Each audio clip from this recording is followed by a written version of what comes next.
அல்லேலூயா.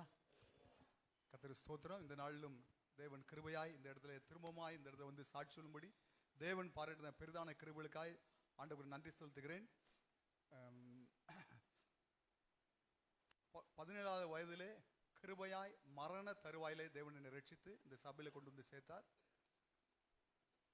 அதுக்கு பின்பா அந்த வேலைக்கான காரியங்கள் வரும்போது எப்படி எங்கள் அப்பா வந்து மெஜாட்ஸில் வேலைக்கு இது பண்ண சொல்லும்போது நான் சொல்லுவேன், ஏசப்பா எனக்கு வேலை தருவார் அப்படிங்கிறத சொல்லிகிட்டே இருந்தேன். ஆனால் ஆண்டவர் கிருபையாய் 1987ஆம் வருடத்தில் மின்வாரியத்தில் சேர்ந்து இந்த நாளில் 38 வருடம் மின்வாரியத்தில் பணிபுரிந்து இந்த 30ஆம் தேதி 30 ஏப்ரல் அன்று நான் பணி ஓய்வு பெற்று திரும்பமாக இந்த இடத்துக்கு வருவது தேவன் கிருபை செய்தார். அது தகுதியில்லாதவனுக்கு பாட்டு தான் கிருபை. உண்மையிலே நான் அந்த வேலையில் சேரும்போது சாதாரண உதவியாளராக பணிகளில் சேர்ந்தேன். எனக்கு அந்த வீசிங் பிரச்சனைலாம் ரொம்ப அந்த இதான நேரத்தில் 5 ஆண்டுகள் உதவியாளர் பணி செய்யும்போது சைக்கிள் கிட்டத்தட்ட டெய்லி ஒரு 20லேருந்து 30 கிலோமீட்டர் சைக்கிள் ஓட்டி தான் ஒவ்வொரு இடங்களுக்கும் போய் வேலை செய்யணும். ஆனால் என்னுடைய அந்த பலவீனத்திலையும் அந்த 5 வருடங்கள் கடந்து திரும்பமாக ஒவ்வொரு நிலையிலையும் ஆண்டவர் உயர்த்தி வந்தார்.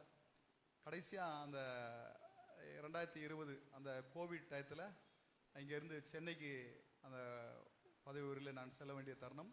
அந்த கோவிட் முடியுது அந்த நேரத்தில் நான் சென்னைக்கு சென்றேன். அங்கவும் ஒரு 5 வருடம் 8 மாதங்கள் அந்த இடத்துல பணி செய்து அது வந்து நான் இப்போவும் கூட நான் வரவங்கள்ட்ட சொல்லுவேன், இது வந்து லுக்ரேட்டிவ் ஜாப், அதாவது முள்ளு மெத்த தலைக்கு மேலே கத்தி, இதை தான் சொல்லுவேன். ஏன்னா அப்படி ஒரு சேலஞ்சபிளான ஒரு ஒர்க்கு அந்த இடத்துல இருந்தது. என்னால் நான் சில விஷயங்கள் நிறைய விஷயங்களை பாஸ்டர் ஷேர் பண்ணியிருப்பேன். உண்மையில் அந்த இடத்துல வந்து அந்த அந்த நாட்களை நான் முடித்து கடந்து வருவதற்கு தேவன் மட்டுமே, தேவனுடைய கிருபை இல்லாமல் நான் ஒன்றுமே செய்ய முடியாது.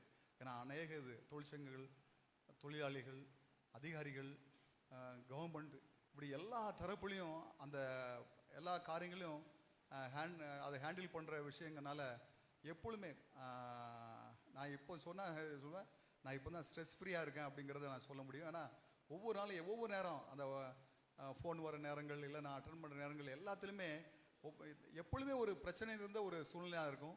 ஆனால் அந்த இடத்துல எத்தனையோ எதிர்ப்புகள், போராட்டங்கள், எத்தனையோ காரியங்கள் இருந்தது. தேவன் கிருபையாய் அந்த நாட்களை முடித்து இந்த இடத்துல சுகபத்திரமாய் வர தேவன் உதவி செய்தார். நான் எப்பொழுதுமே என்னுடைய ரட்சிக்கப்பட்ட நாளில் இருந்து நான் ஆண்டோட சமூகத்தில் நான் வேலைக்கு சேரும்போது ஆண்டோட கேட்டது, எனக்கு நல்ல ரட்சிப்பது வந்து கிருபையாக தந்தீர், நான் வேலைக்கு போகிறேன், நான் போகிற இடத்துல நல்ல ஒரு சபையை தரேன் தான் ஆண்டோட கேட்டேன்.